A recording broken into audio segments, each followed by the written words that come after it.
Thank you, thank you, thank you. All right, so I just wanted to quickly dive in to first your past, if you don't mind. Just a little bit, not too hectic. You know, in a sense that you're a traveled person within Africa, but you obviously had your journey in leaving South Africa so that you could go in and you had your own journey. Do you mind just maybe unpacking that if you don't mind? Hi, everyone. Okay, I'm Nomava, and as you all know, I'm currently acting in Mehek. My background is very interesting, simply because it's not, I'd say it's a little bit unique. I left here as an exile with my parents. We then lived in Sierra Leone and Lagos, Nigeria, and then finally settled in England, hence the accent, somehow. Um, I did most of my education in England and then actually never did drama or acting. My first love was dance theatre. I did get in to do dance theatre at the Laban Centre in London. But in those days, in the 80s, it's going to give away my age, in those days, our parents just felt it was not an industry to go into. So even though I loved dance, I did have a dance troupe and I used to perform. My brother was also a producer, so we used to perform together. I had to give it up. I ended up doing clothing. I went into fashion, which is also nice. And then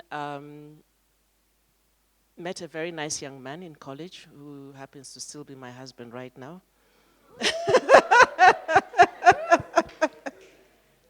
Love that black love.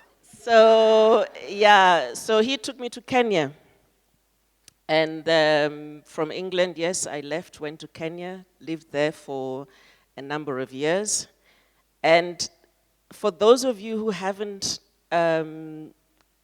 trained in acting or in theater and have a passion, I think I'm a very good example because that thing never died inside me. And each time I'd watch TV, I'd see people and I'd say, you know what, I can do better. You know what, I can do that. So one day, I ran my own business. I used to make clothes, wedding outfits, and so on and so forth. So one day, I was actually sick and tired of clothes. And then there was a newspaper article. And the article, actually it was an advert. The advert was for a movie called Forgotten. And they were looking for South Africans. By then, I was still a South African, never have changed. So they're looking for South Africans who could be featured in this movie because the movie was called Forgotten, about South Africans who had gone into exile and were forgotten. I said, That's you. I can do this. So the lead was, they needed somebody who could act from age 18 to like age 40. And I said, I think I can do this. I was around 30-something then. So 18 to like 40. So I went for the audition, and I didn't get the part. I said, okay. But you know what? They called me about a week later and said, you know what? We liked you. We think we'd like you to be a lawyer in the movie. So I went and told my husband, guess what? I've got a part in a movie. I don't even know what I'm supposed to do, but I'm going to do this part. Anyway, we went, started shooting. I hadn't got a clue what I was doing. I don't know where the camera is, the light is, nothing. But I just followed instructions. And something inside me just always told me, I can do this. And so I'm speaking to those people who, you can change your career a number of times along your life. I'm not young. I've got grown kids. But I started this very late. Anyway, to cut a long story short, I'm good. No, sure, please. It's your time. It's your To time. cut a long story short, that movie, I don't even think it was aired. I don't even know where it went. But the experience was really great. I loved the camera. Oh, sorry, by the way, I was a model as well when I was a kid. Yeah.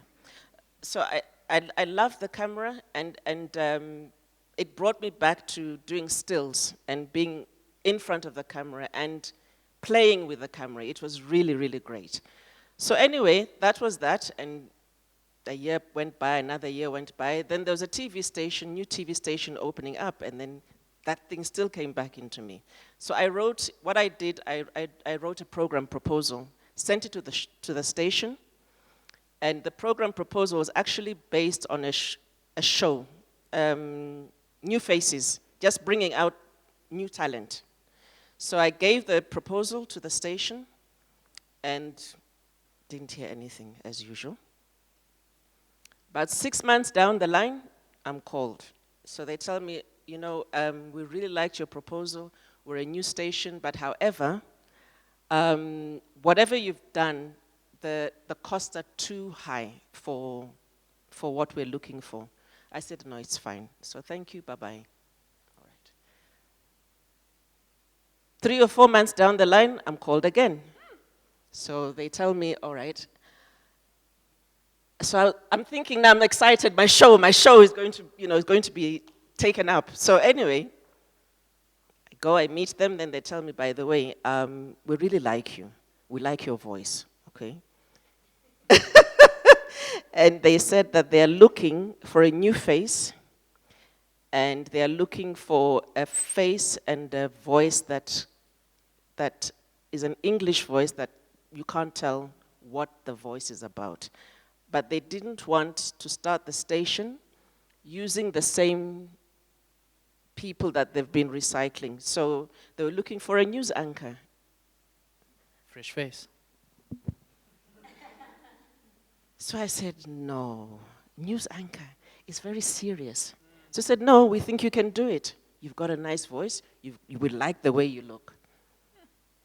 And at that time, guess what? I was just going through a phase where, you know what, I need a change in my life. How lucky was I? Mm-hmm.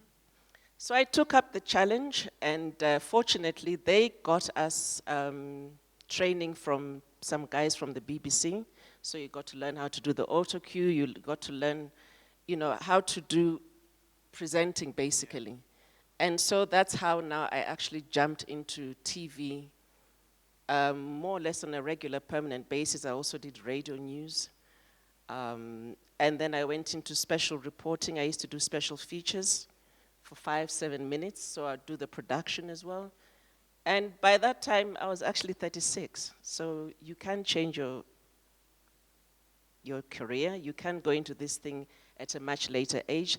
And there's some things that, generally, if it is in you, from when I was a kid, I remember when my sister got married to a Zimbabwean, because we ended up in England, but we all ended up marrying different nationalities. She got married to a Zimbabwean in the 80s, and then for the first time, we went for the wedding and met 2 or 3 of our relatives who happened to come from South Africa. Then when South Africa, the Ciskei was a country. Do you remember that time? Yeah. Ciskei, Transkei. Yes. So I'm from the Ciskei myself. So they came, and I hadn't seen my aunties or uncles. I left here when I was a kid, like 4 years old. So when they came, my aunt was looking at me, watching me, and I was prancing around. And she said, are you still like this? I said, like what? She said, you used to go, yeah. She said, I used to dance and do all these things. So I said, goodness me, are you serious? She said, yes. So I'm just speaking to those people, like I said, who you may not have gone into this in terms of as a career and so on and so forth. There are still chances. And I've had a lot of luck. And so that was Kenya. And I did that for about 2 years or so, and then we decided to move to South Africa. So I went to the South African embassy and started looking up anything to do with theater, acting, and so on and so forth, because I felt I really love the camera, so that's where I want to be. Luck came by my way again. At the embassy, they had a list of agents. So I just happened to pick an agent. And I said, when I come, I'm going to come and speak to these people. Agent was Penny Charteris then. I don't know if any of you would remember Penny Charteris. You're all very young. But she was really a prominent agent at that time. She's retired now. She went to Neisner.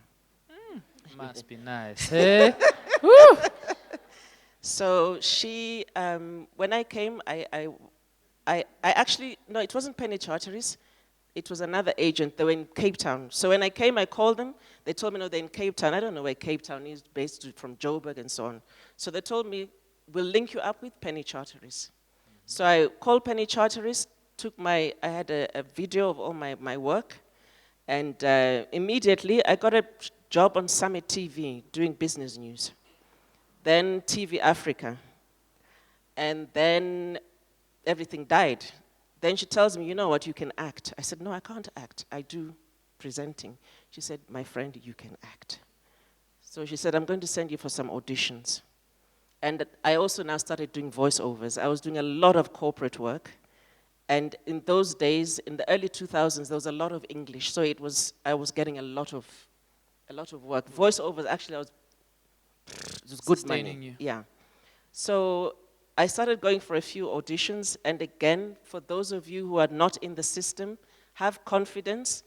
If you believe in yourself, just go ahead.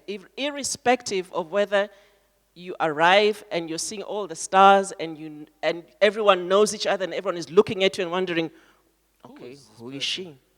It's fine. Just have confidence. So I went on a number of auditions, and guess what? I get into Isidingo. Hey? Hey! I'm like, ha! And Isidingo was the show I started watching when I came because I'd gone to visit my dad. My dad is in the Eastern Cape, so when I went home, they were watching Isidingo and Generation, so I caught on. And when I got the part for Betty, I was Betty Kolo. Betty was the social worker for Parsons and Nandipa. Yeah, she was a social worker for Parsons and Nandipa.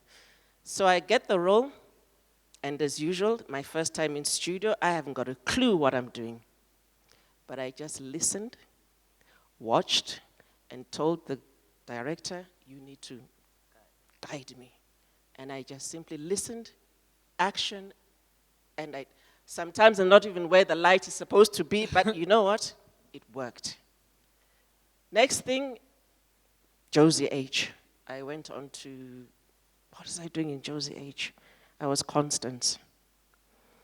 Blah, blah, blah, blah. I came back to Isidingo as Tembi. I wondered, who is Tembi? Yes. So Tembi was a lawyer. Yeah. But Betty and Tembi were twins. Twins, yeah. Brother and sister and sister. So Sister and sister. Yeah, so that's how they, yeah, so we were on different times, but one was Betty Kolo, the other one was Tembi Kolo. Yeah. So that worked out well, and I was saying, wow, I'm really enjoying this.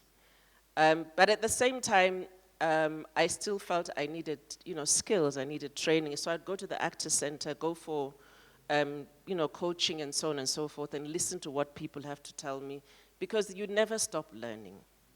Yeah, and if there's anything True. That I love, guys, as you grow older, keep yourself in touch with people younger than yourself, because you learn, and they give you what is happening now. If I stuck around with 50-year-olds, it's okay, because you also learn from older people. But in this industry is a youthful industry, and things change so quickly all the time. In as much as maybe you're sitting here trying to get information from myself, I need a lot from you.